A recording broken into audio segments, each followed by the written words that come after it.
Is 2001 the best year in pro wrestling history? Maybe. I do get why people think that. For one, you get WrestleMania 17. On the other hand, it is the start of the Invasion angle. It still makes me sad. To prove it one way or another to my brain, I decided to sit down and watch as much Raw as I could from this 12-month period. And what a loser I am for doing that. I also am Simon Miller, and here's what you will learn when you binge the shit out of it. Number 10, WCW is treated a little bit like a joke. I know, I am sorry, but I have to start here to get it out the way. From day one, WCW is basically laughed at. Now, it's not directly, but you can just feel Vince McMahon looking to undermine that promotion instantly. When you get to the blow-off matches, WWF killed these guys. And look, I love Lance Storm, and I mean I really love him, but it is a shame we kick all this off with him and Hugh Morris only because of our own expectations. Given we had wanted this for years, we were like, oh my gosh, it's gonna be Goldberg and Sting taking over, and we would not see them at all. There's also the fact that Booker T was ready to debut at the King of the Ring pay-per-view shortly after this, and I think we should have waited for him. He was a huge name and a former world champion, and that guy was going to attack Steve Austin. That's what we wanted. I actually don't mind it being somebody like Lance, but he went after Steve Blackman. I don't really understand why we didn't make this headline material. The speed of the thing is also crazy. A Storm is gone almost as soon as he does arrive. Dare I say it, it just feels rushed. You shouldn't rush a WCW Invasion because, again, fans had literally been dreaming about this for years. It's so damn sad, because just to draw a line under it, I am a geek. Number 9, Buff Bagwell's infamous last match. So we all know the story here. Buff Bagwell versus Booker T was so bad as the first ever WCW match on Raw that all World Championship Wrestling plans were cancelled. And sure, it's not a 5-star classic, but after watching it again, I would actually describe it as a passable match you'd probably expect on TV. I mean, yeah, that's it. The problem was that for years, the WWF audience had been told that WCW sucked. So as soon as these wrestlers were in the ring, the fans rejected them. They weren't interested in this. We want to see our homegrown stars. It was on the 2nd of July 2001, and that date stands out because a week later the WWF was headed to WCW territory. So why didn't we just wait? I have a feeling the Booker and Buff may have been thrown in the deep end. It does mean in terms of the overall presentation it's not good because you can see the crowd fighting the sea change. But if you were to be weird and turn the sound off and watch, meh, it's fine, and I think it's been grossly exaggerated ever since. Number 8, the hidden gems. Given this was the Attitude Era, WWE didn't really feel like they had to save mega matches for pay-per-view. The money was flowing in and the buildings were full. I assume they thought it was going to be like this forever. A huge upside is you do get these random fights on TV, such as Rob Van Dam versus The Rock. And sure, Rocky was by far the biggest star, but RVD was so over the moment he walked in the door. You could have saved this if you had wanted to, but nope, we just did it on the 24th of September Raw. A month later, we get something similar because Rhino and Kurt Angle lock horns, and yes, that was a pun, and it's also really good. We showed a WWF audience what the Man Beast was all about. Steve Austin versus Chris Benoit also happens on TV in May, plus Angle is teaming with William Regal in April. You have to track that down too. My gosh, they would have worked so well together. Due to the sheer madness, none of these get talked about today, but they really are worth your time. It's far more fun than the usual segments we talk about too, because it feels like they are brand new. It was a genuine treat. Number 7, the bizarre 2-man power trip. Do not forget, in early 2001, Triple and Steve Austin were trying to end each other. That is important. You then get the heel turn at WrestleMania by Stone Cold, which annoyed Hunter, who on the following Raw went to complain about this to Vince McMahon. McMahon reminded Triple H he lost to The Undertaker on the pay-per-view, so you better shut up. The game was annoyed and he stormed out the building. Now, at one point, the idea was definitely to turn Triple H as well to see if we could continue the feud with Austin, but flip the roles when Hunter decided he wanted to stay the bad guy. Okay then. Therefore, during Stone Cold versus The Rock, which we also did on TV and shall talk about later, Triple H did barge back in and he helped out the Rattlesnake. That's right. You could also get more confused because the King of Kings was the man who had ordered Rikishi to hit Austin with a car, the 1999 Survivor Series. As of today, though, please do not worry about it. Steve also fired back by dropping Triple H out of a crane later that year, so seeing them be buddy-buddy was super hard to accept, but there was a caveat.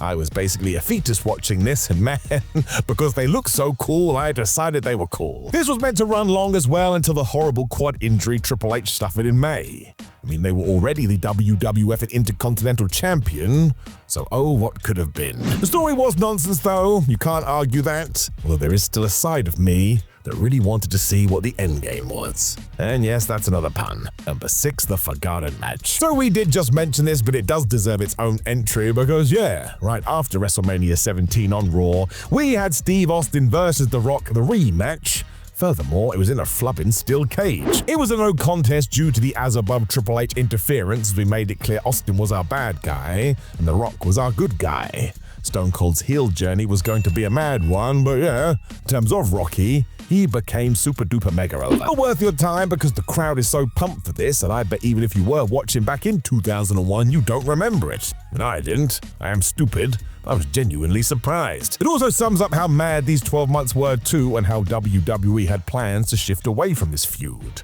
If this was the long-term arc, we would have held this off for sure. Well, maybe. We sort of did whatever we wanted during this time because we could.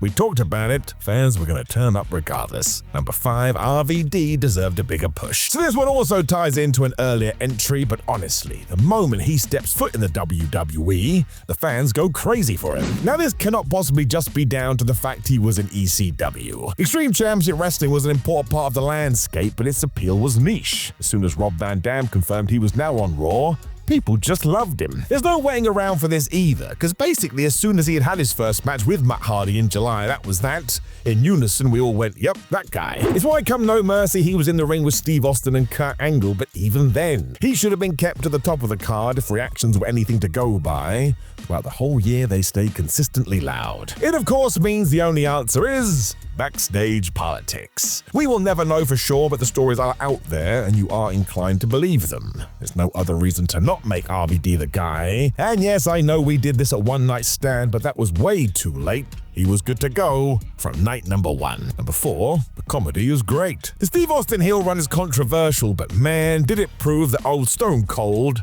was one hell of a sports entertainer. His skits with Kurt Angle are legendary, but there is so much more. The big chat before Team WWE versus Team WCW when Austin yells at The Undertaker in such a hilarious way, the dead man actually breaks. You also have Deborah being the ultimate deadpan sympathetic babyface. And then there's the hugs. Sometimes WWE's comedy is not good. That is not the case here. I think this all comes down to a simple switch too. It's not wrestling jokes, it's just jokes. At times it's almost like we're trying to make our backstage sketch shows, and while we love it more because of our fandom, it's good. It's very good. It's why I can never get too upset that Austin did go bad guy. Crazy paranoid playing the guitar Steve is a joy to watch. It's just a shame it didn't work out overall. Number 3, The Undertaker is sort of just there, which is weird, right? I don't even think it's his fault. I mean, let's take WrestleMania 17. Because due to all the madness, Vince McMahon forgot to book the Dead Man and Triple H on the show. That's actually the reason we got that match. Just stick them together. Maybe due to this as well, Taker goes on some sort of a unique quest as he fought RVD for the Hardcore title before that truly awful storyline with DDP and the Stalker. Honestly, it's even worse today than it was back then.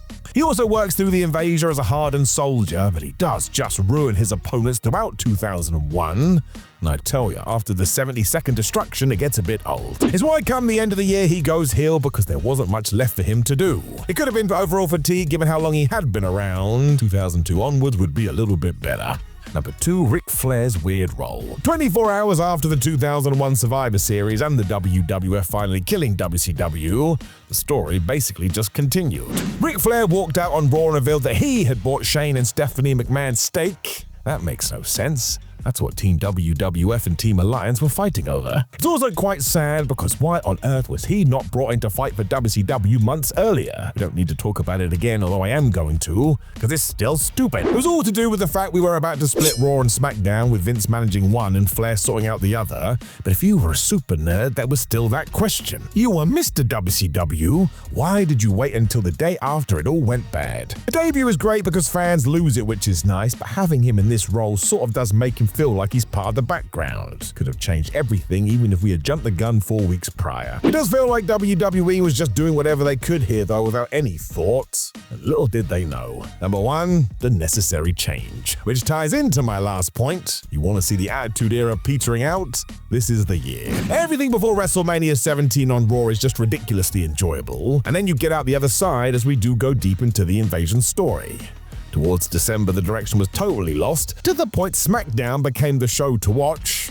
And trust me, that was never the idea. It almost feels as if WWE should have felt this at the time, because when the changes do come in 2002, well, we know the deal there. We were going to go even further off the rails, as we chose to push the envelope way too far with some of the worst stories ever. Losing Steve Austin also didn't help. Clear when it all has just come to a screeching halt though, and I'm sure those behind the scenes were panicking. The high times were over, although that is what happens. Wrestling is and always will be a roller coaster, which is why you just have to sit in the seat and see where the hell you end up. Know of any other thoughts you want to share from Raw during 2001? Please do drop me a comment below when you can also click the video on the screen. And that's right, I'll talk to you more about WWE. You can also like the video, share the video, and subscribe. But otherwise, my friends, thank you for joining me as always, and I'll talk to you again soon.